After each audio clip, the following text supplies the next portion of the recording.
You're getting married? It all started one day at our usual dinner table. My oldest son, Brad, started off by saying he had something to tell me. My name is Mary. I'm 51 and I work part-time. I still feel young mentally, but there's nothing I can do about physically getting old. But my sons, who have grown up to cover for my declining energy, are my pride and joy.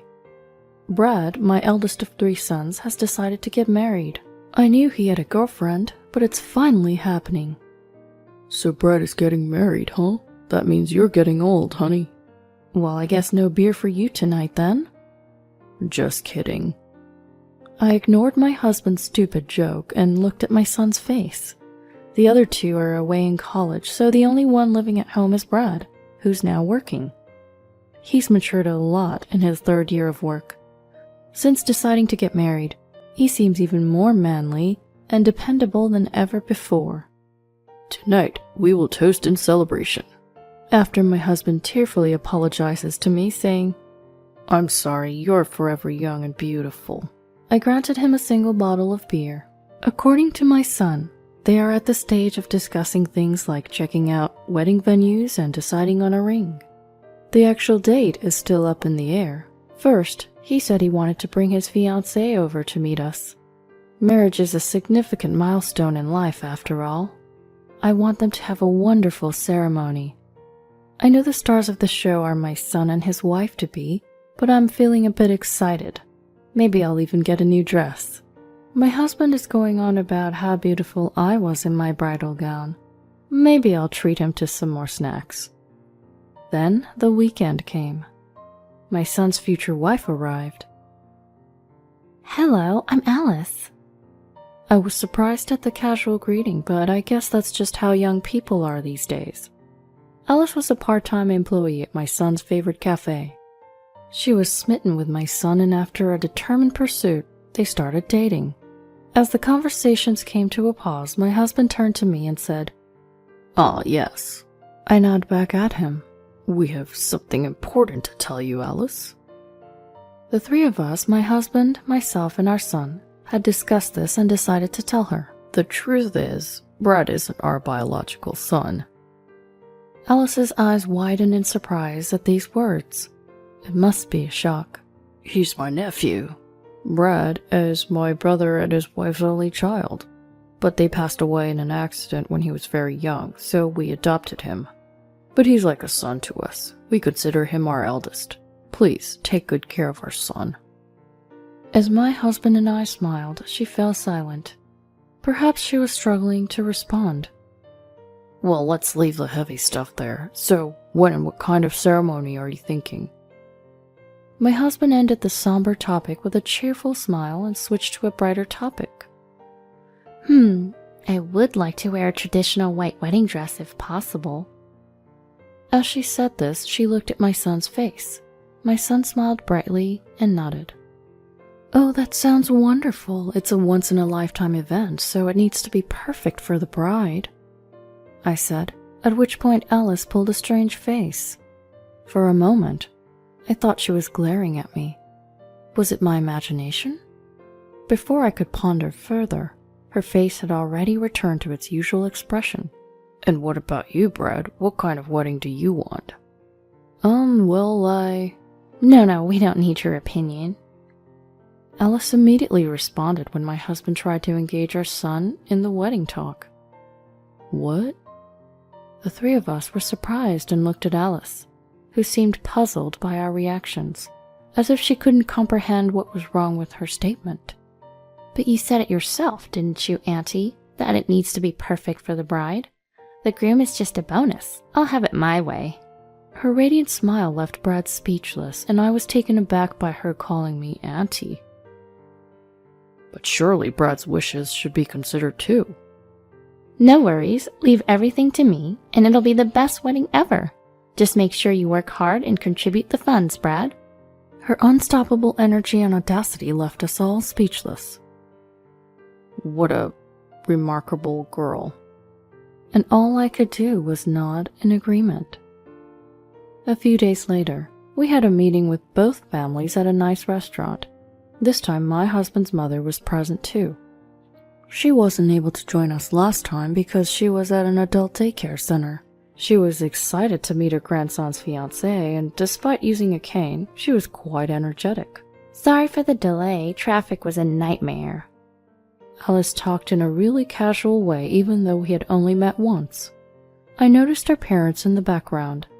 They both shyly waved and quickly took their seats. The atmosphere was somewhat awkward. Without much conversation, we all quietly ate our meals. It was the moment I drew a breath to make some small talk. Alice suddenly spoke up. Granny, do you have trouble walking? That's right, dear. Old age has taken a toll on my legs. I absolutely refuse to care for you, Alice declared out of the blue, causing a moment of stunned silence. Someone went, "Huh?" It was probably my mother-in-law, but it could also have been me. I want to make it clear I have no intention of caring for any of you. Auntie, you're not my mother, right? That makes you a stranger. And while Uncle might be related, he's not my father. I won't look after any of you. Hey, Alice. Brad attempted to rein her in, but she wouldn't stop. And I definitely won't be calling you Dad or Mom, so remember that. I glanced at Alice's parents, taken aback to see them both nodding in agreement. Well, it's true that Brad isn't our biological son, but we raised him like one. Hush, Uncle. Okay, I'm sorry. My husband fell silent after being sharply rebuked by her. Pathetic. It was at that moment the sound of a fork being gently placed down resonated. Is that so? A calm single statement. I carefully glanced at my mother-in-law. She seemed composed, but you could tell she was furious. They may not be their biological parents indeed, but they've raised them with more love than real parents would have. That's not something outsiders should meddle with. I don't care what you say. I'm not doing caregiving. It infuriated me, but I held my tongue as my mother-in-law continued to speak. I'm not expecting anyone to take care of me. I know I'm old, but I don't want to burden my daughter-in-law, so I use the facilities mostly every day. Oh, really? And? I've already transferred my assets to the couple as gifts while I'm still alive. They can use that money to go to the facilities or do whatever they want, so you won't have to lift a finger. Well, isn't that nice? She responds to my mother-in-law with irritated replies. Even when her son tried to chide her, it was like water off a duck's back. This discussion ends here. It's time to go home. With a single statement from my mother-in-law, the meeting came to an end. Women have become stronger these days. Perhaps that's the way of the world now. The rest of us born in the 60s were left with mixed feelings as we returned home. A few days later, my husband and Brad were at work. My mother-in-law was at the adult home and I was alone at home with a day off from my part-time job. The phone rang at that moment. Oh, hey there, Auntie. To my surprise, it was Alice on the line. Hey, Auntie, can you not show up at the wedding? What? I let out a surprised cry at her unexpected request.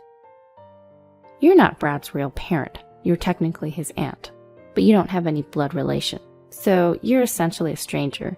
Strangers don't come to weddings. But what about Brad? He doesn't matter. I told you, I'm doing the wedding my way.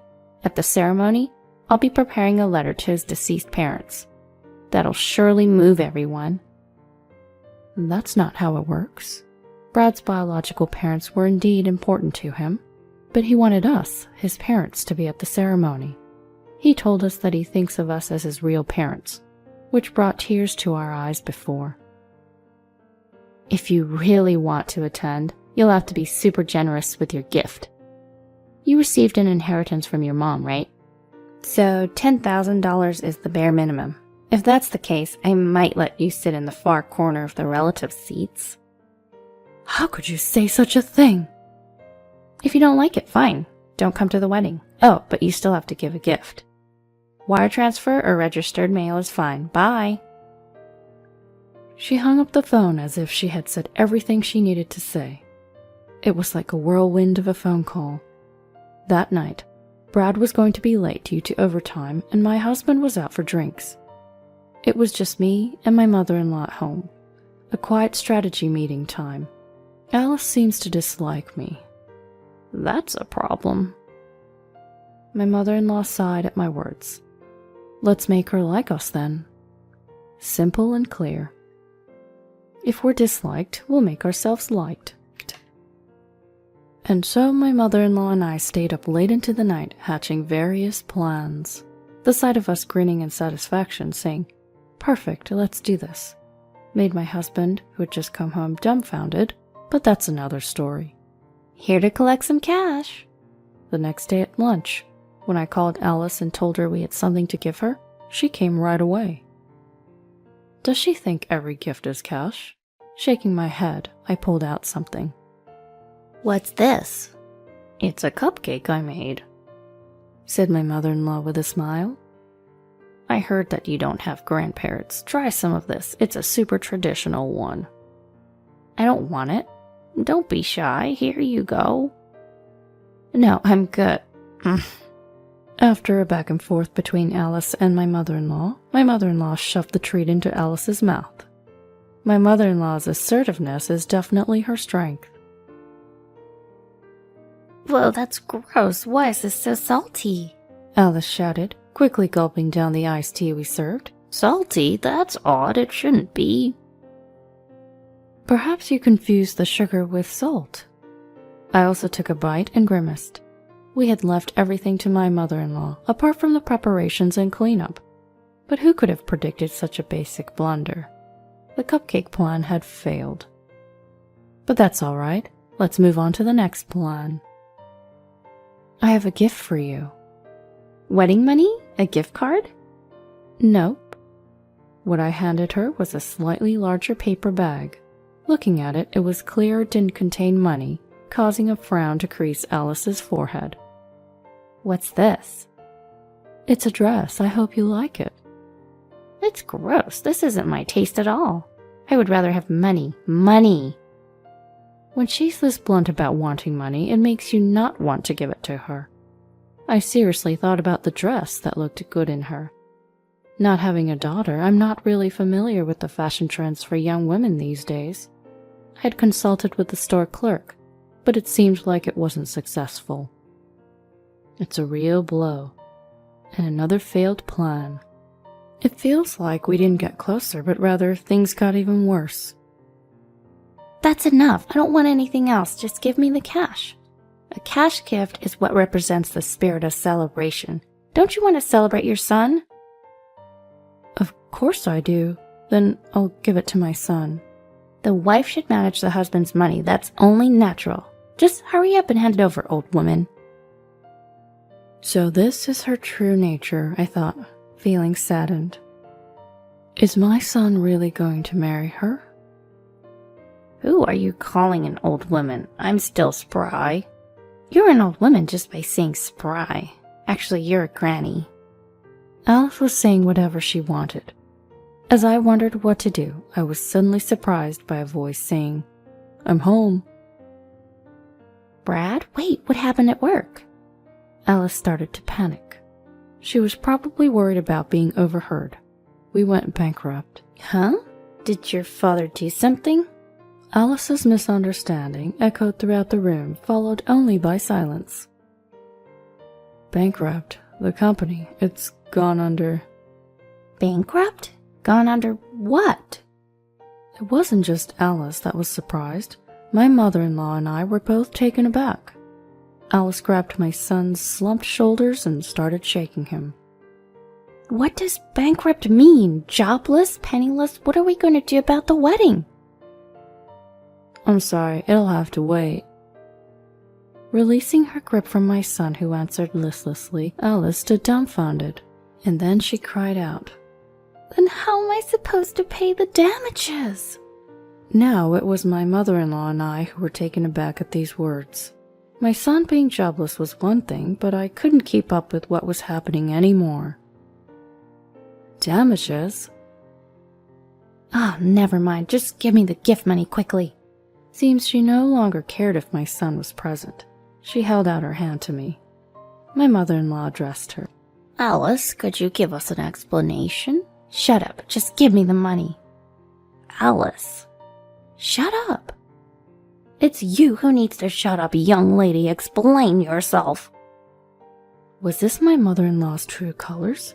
Her tone had suddenly changed from calm to harsh, and Alice was taken aback. And so, under the gaze of the snake-like mother-in-law duo, Alice started to speak in a weak voice. Apparently, Alice had been having an affair with her boss at her part-time job. Moreover, the guy was married. His wife found out and is demanding damages. But she had no money. So she thought about marrying my son. She had calculated that if they married, she would receive a hefty amount in gift money and planned to have my son pay for all the wedding costs, while she would keep all the gift money. My mother-in-law and I were speechless. Of course, we were angry that she had used my son, but we were also astounded by how she didn't think she had done anything wrong throughout the entire conversation. I've already ended it with my boss. Once I pay the damages, it'll be over. That's why I'm going to continue with the marriage. Give me the gift money.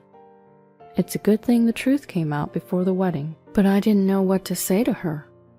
As I was worrying, I heard a low, muffled voice. Don't make decisions on your own. Looking up, I saw my son Brad glaring at Alice. His face was full of rage. You had an affair and yet you think you can make all the decisions? Alice probably never thought she would be shouted at. Brad is usually so calm. He's probably never raised his voice at her. Alice gave a small start. So what if it's over? You're not even trying to pay the damages yourself. You were trying to use our marriage to your advantage. You haven't shown any remorse. Do you really love me? Of course I love you. That's why I want to get married. Then pay the damages yourself. Show some sincerity. But... Alice tried to cling to my son, but he coldly pushed her away. Either way, we can't get married until I find a new job. Can you wait until then? She was at a loss for words. If she truly loved him, she would be able to wait. She would say she would support him. But those words didn't come from her. What's enough is enough. Out came her words of frustration. Enough? I never even liked you to begin with. I thought you could bring in some money, but I don't need a jobless, penniless man. At last, Alice showed her true colors. Perhaps that was her true feelings. She shouted and left the house. Was Brad really okay with this? I noticed Brad shaking when I turned around. Is he crying? Just as I was about to reach out to comfort him. My son suddenly burst out laughing. Was he broken from the shock? It was a lie. Huh? A lie? The company's not bankrupt. Business is doing well. I just came back to pick up something I forgot. Turns out the bankruptcy was a lie. In reality, my son had come home during his lunch break to pick up something he had forgotten. He saw the three of us there together and listened to our conversation. My son, suspicious of Alice, who kept insisting on money, had set a trap for her.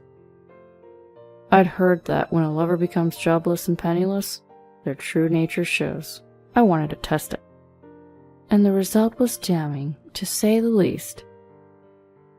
Don't you love her? I asked. My son looked a little sad. I loved her enough to want to marry her, but you can fall out of love in an instant. Maybe in that sense, I didn't love Alice all that much either. In that case, it might have been for the best that the engagement was called off. I exchanged a look with my mother-in-law and we both found ourselves laughing. As for what happened after, it seems the cafe where Alice was working part-time went out of business. Apparently the manager, who was Alice's affair partner, had to give up the cafe to pay for the alimony following a messy divorce. This was information from another regular customer at the cafe, as told by Brad. As for Alice, she had no means to pay the alimony herself and had to ask her parents. They were furious with her and kicked her out of the house. She's living in a rundown apartment, working a night job. That's what we heard from her parents. A few years later, By the time my 2 younger sons had started working, Brad was getting married. His partner is a very nice woman. Thank you for raising Brad into a wonderful man. I'm not much, but I'm looking forward to getting to know you two better. Even knowing the truth, she thanked us like that, and both my husband and I were moved to tears. Seeing us like that, Brad gave a big smile. Congratulations, Brad. I'm sure your parents in heaven are also happy. When I said that, my wonderful son smiled softly and said, Yes, but I'm happy if my parents in front of me are also happy. At his words, I found myself crying again. Oh dear, here come the tears again. You're crying too much. You've aged and gotten so tearful. When my husband said that, I told him he wasn't going to be having beer tonight.